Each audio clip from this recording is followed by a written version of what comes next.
People think forests are silent, but that's only because they don't know how to listen. The Appalachian Forest stretches across 13 American states, older than highways, older than towns, older than names. Some locals believe these mountains were already ancient when the first humans arrived, and they say something here learned how to sound human before humans even existed. Ethan Carter didn't fear silence. He chased it. At night, while the city slept, he sat alone in his apartment wearing studio headphones, listening to recordings of empty places, abandoned tunnels, dead radio frequencies, static that sounded like breathing. He believed silence wasn't empty. It was waiting. When he discovered archived recordings from Appalachian hikers, files labeled Unexplained Voice Phenomena, he knew he had to go there. The voices weren't loud. They were patient. Lucas Harper hadn't been back to West Virginia in 15 years. When Ethan called him about the trip, Lucas stayed silent for a long time. "You don't record that forest," Lucas finally said. "It records you." Lucas had grown up near those mountains. As a child, he used to hear his name whispered from the trees at night. He thought it was imagination, until his grandfather boarded the windows and said, "Never answer a voice you can't see." The road into Appalachia felt wrong from the start. Trees leaned inward, as if listening. The GPS recalculated endlessly, then went blank.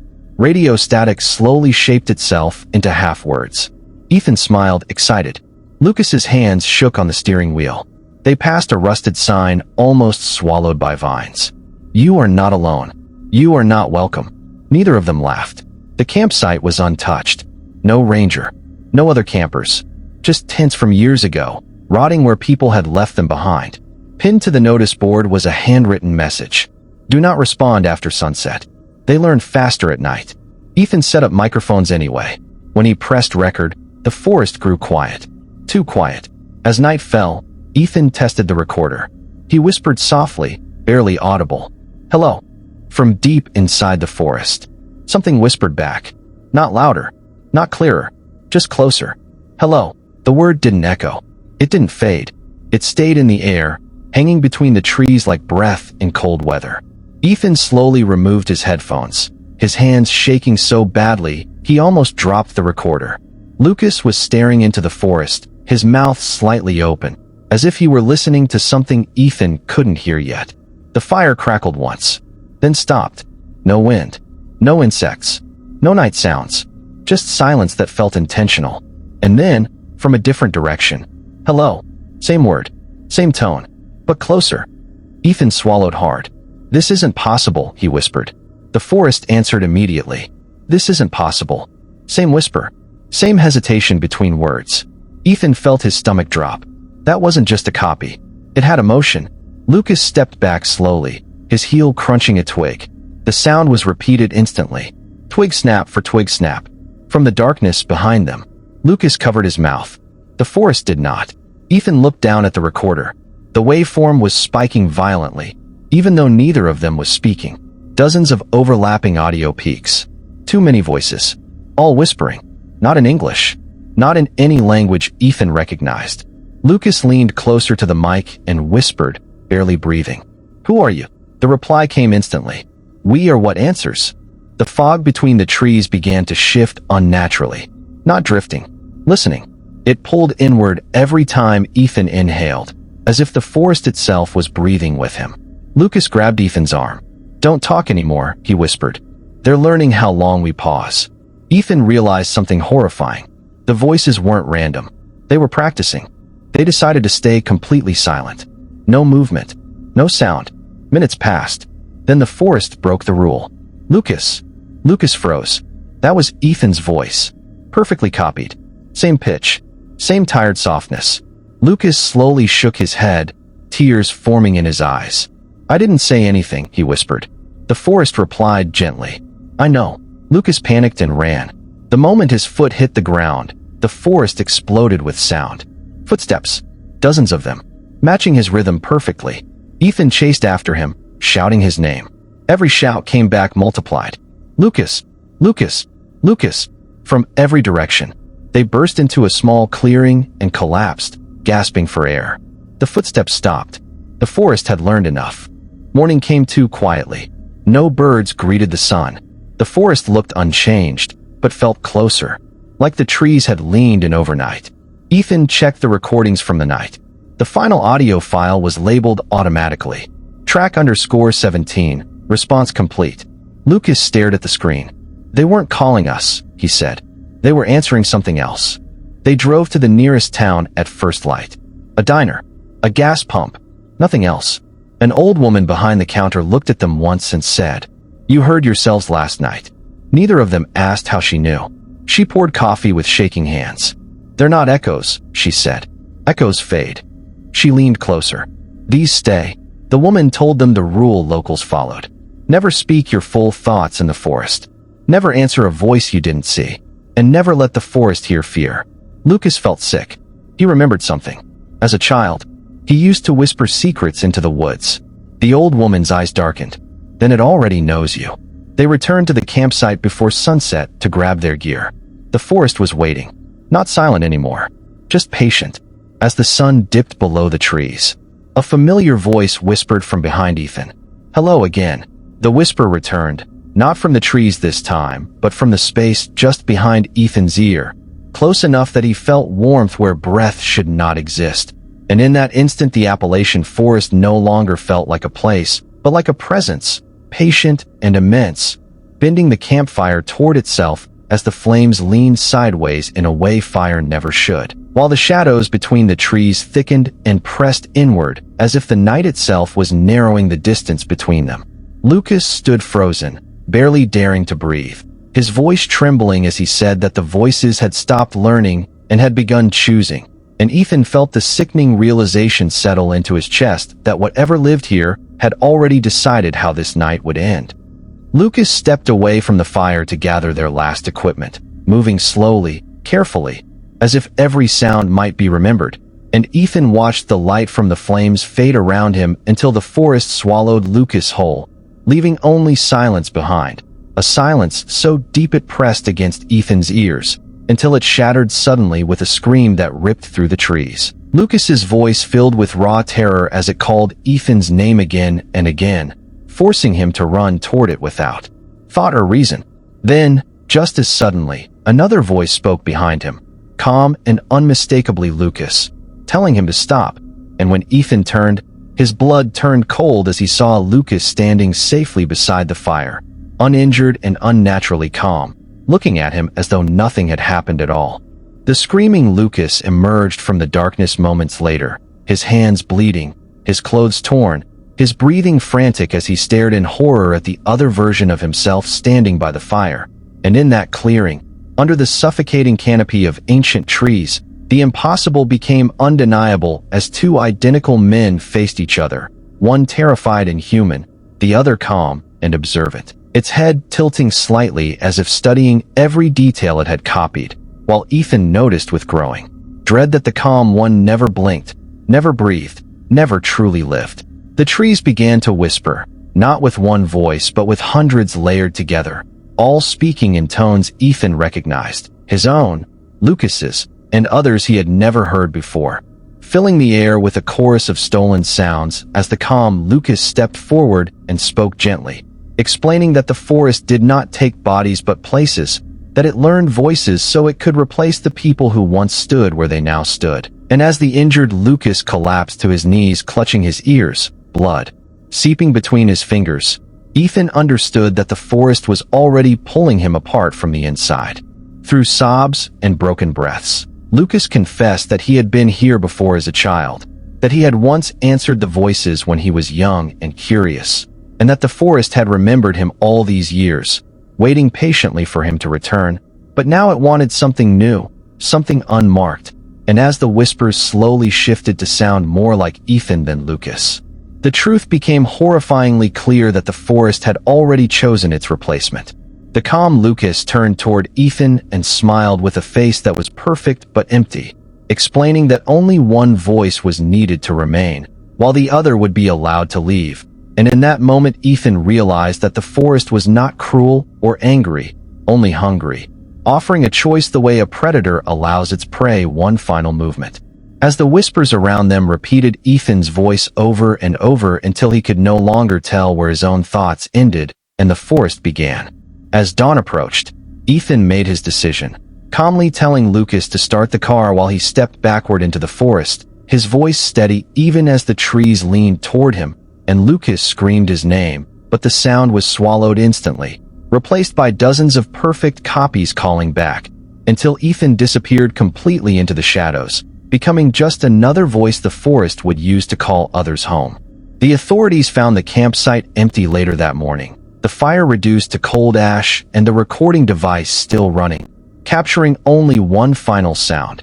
Ethan's voice whispering calmly from deep within the forest, proof that in the Appalachian Mountains, echoes fade, but predators learn, and once they learn you, they never let you leave. If you ever walk through the Appalachian forest and hear someone call your name, remember this: echoes repeat, but something out there is always listening. Ethan Miller never believed that houses could remember people, but as he stood in front of the old two-story home at the edge of a quiet Pennsylvania suburb, a strange uneasiness settled into his chest that had nothing to do with superstition and everything to do with the way the windows seemed darker than they should have been, as if the house was watching him arrive and silently deciding whether it approved of his presence. The realtor had smiled too quickly while handing over the keys, mentioning the low rent and the peaceful neighborhood, carefully avoiding any explanation about why the house had been empty for so long. And as Ethan stepped inside with his boxes, the door closed behind him with a sound that felt less like wood meeting frame and more like a decision being finalized. The first thing Ethan noticed wasn't the smell of dust or the creak of old floorboards, but the silence, a deep, unnatural silence that swallowed sound instead of reflecting it, making even his footsteps feel hesitant, as though the house was listening more than responding, memorizing the rhythm of his movement, the weight of his steps, the way he breathed when he thought he was alone. At night, the walls clicked softly, not from temperature change, but in patterns too deliberate to ignore, and more than once Ethan caught himself pausing mid-step, convinced he had heard someone walking just out of sight, perfectly matching his pace. On the third night, while unpacking boxes in the living room, Ethan heard his name spoken softly from upstairs, not shouted, not whispered, but spoken casually, the way someone does when they know you are already listening. And without thinking, he answered instinctively before realizing there was no one else in the house, his voice hanging in the air long enough for the walls to seem to absorb it. Moments later, the house answered back, repeating his name with perfect accuracy, same tone, same pause, same tired sound of someone who had been living alone too long. The next morning, Ethan mentioned the strange noises to his elderly neighbor, who stopped mid-sentence and stared at him with an expression that carried recognition rather than surprise, quietly explaining that the previous tenant had complained about the same things, hearing voices that sounded familiar, voices that learned quickly, and that he had moved out suddenly, leaving most of his belongings behind as if he had run out of time rather than choice. Before Ethan could ask more, the neighbor added softly, "Just don't answer it again." That night, Ethan stayed silent no matter what he heard, but the house didn't need his permission anymore, repeating fragments of his conversations, his sighs, even his laughter from earlier that day, replaying them slowly through the walls as if practicing, refining, becoming more accurate with each repetition, until Ethan realized with a chill that the house wasn't haunted by the past. It was preparing for the future. That night, Ethan tried to sleep with the lights on, convincing himself that exhaustion had exaggerated everything. But the moment he closed his eyes, the house seemed to inhale deeply, as if pleased that he was finally still, and the ticking wall clock in the hallway slowed down unnaturally, each second stretching longer than the last until time itself felt thick, sticky, and difficult to move through. When Ethan checked his phone, only 2 minutes had passed, yet his body felt as though hours had slipped away, leaving behind a headache that pulsed in rhythm with the walls, which now whispered faint echoes of his own breathing back at him, always half a second late. The next morning, Ethan recorded himself speaking into his phone, testing a theory that felt ridiculous but necessary, and when he played it back, the audio glitched briefly before another voice emerged beneath his own, perfectly matching his tone, his pauses, even his slight nervous hesitation, repeating the same sentence again, but ending it with a soft breath that Ethan knew he had never recorded. He deleted the file instantly, but that night the house played it back anyway, the walls murmuring his words with uncanny precision, correcting small mistakes, improving clarity, sounding more like him than he did himself. While brushing his teeth, Ethan noticed his reflection blink out of sync, only for a fraction of a second, but long enough for panic to grip his chest, and when he froze, refusing to move, the reflection smiled slowly on its own, a tired smile that carried familiarity rather than malice, as if it had been practicing that expression for days. When Ethan finally moved, the reflection snapped back into place, normal again, obedient. But the message was clear: the house no longer needed recordings to study him. Determined not to be alone, Ethan went to speak with the elderly neighbor who had warned him, only to find the house empty, curtains gone, mailbox rusted shut as though untouched for years, despite having spoken to the man only days earlier. Another neighbor casually mentioned that no one had lived there for over a decade, looking confused when Ethan insisted otherwise, and for the first time, the idea settled in his mind that the house wasn't just learning people. It was erasing proof that they ever existed. That night, footsteps echoed upstairs while Ethan sat motionless on the couch, each step slow, deliberate, perfectly matching the way he himself climbed the stairs every night before bed. And when the footsteps stopped, he heard his own voice humming softly, a tune he hadn't realized he hummed while thinking. The voice moved closer, stopping just outside his bedroom door, breathing on the other side, waiting patiently, not aggressive, not rushed, like something confident that time was already on its side. Hands shaking, Ethan set up his camera in the hallway, desperate for proof that he wasn't imagining things, and left it recording overnight while he locked himself inside his room, barely sleeping as the house murmured softly, practicing sounds, refining movements.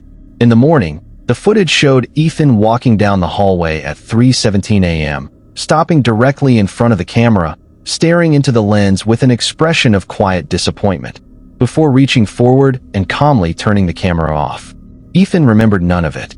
Terrified, Ethan packed his essentials and rushed for the front door, only to find the lock jammed solid, the windows sealed shut despite being opened just hours earlier, and when he shouted for help, the house answered by shouting back louder, using his own voice, perfectly distressed, perfectly believable. Outside, footsteps passed by, neighbors hearing nothing unusual at all. That night, Ethan sat in the dark, listening as the second presence moved freely through the house, opening doors, using lights, settling in comfortably, while the walls whispered softly, almost lovingly, as if proud of how well it had learned him. And in the silence between footsteps, Ethan realized something far worse than being hunted. The house wasn't trying to kill him. It was deciding which version of him it wanted to keep. As the night deepened, the house finally stopped whispering and spoke in full sentences for the first time, using Ethan's voice with unsettling calm, explaining without emotion that memory was a fragile thing and that people were unreliable keepers of it, constantly changing, forgetting who they were, while the house remembered everything perfectly, preserving people the way they truly were at their most honest moments. Ethan realized then that the house didn't see itself as a monster, but as a guardian, choosing one version of a person to keep forever while allowing the imperfect original to fade away. From the hallway emerged the other Ethan, moving confidently, posture relaxed, expression calm, dressed in the same clothes Ethan had worn the day he moved in, untouched by exhaustion or fear, as if preserved in time. And when they finally stood face to face, the similarity was so perfect that even Ethan struggled to identify which version felt more real. The other Ethan spoke gently, saying he didn't feel trapped, that the house had given him clarity, stability, a sense of belonging that the real world never could.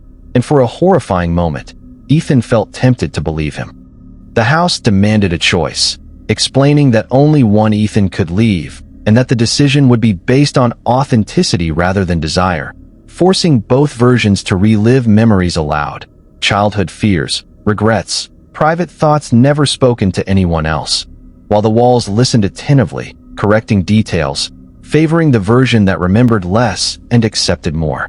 With every confession, Ethan felt pieces of himself being quietly rewritten, his memories no longer entirely his own. In a sudden moment of clarity, Ethan did something the house hadn't predicted. He lied, inventing memories that had never happened, corrupting the pattern the house depended on, and the walls trembled violently, confused by inconsistencies they couldn't reconcile, giving Ethan just enough time to run as doors unlocked and the front entrance opened for the first time since his imprisonment. He didn't look back as he crossed the threshold, feeling the house scream in fractured echoes of his voice, unable to decide which version was real anymore. Months later, Ethan lived in a different state, a different town, forcing himself into normal routines, yet sometimes, in moments of silence, he noticed his reflection hesitate before moving, or heard his voice spoken back to him just a fraction of a second too late, reminders that some connections, once learned, are never fully erased. He told himself survival had a cost. Back in Pennsylvania, the house stood quiet once again, windows dark, waiting patiently, and inside, another Ethan moved comfortably through the rooms, humming softly, setting the table for one, perfectly at home, perfectly preserved, as the house whispered lovingly around him, already preparing itself for the next person who would need to be remembered.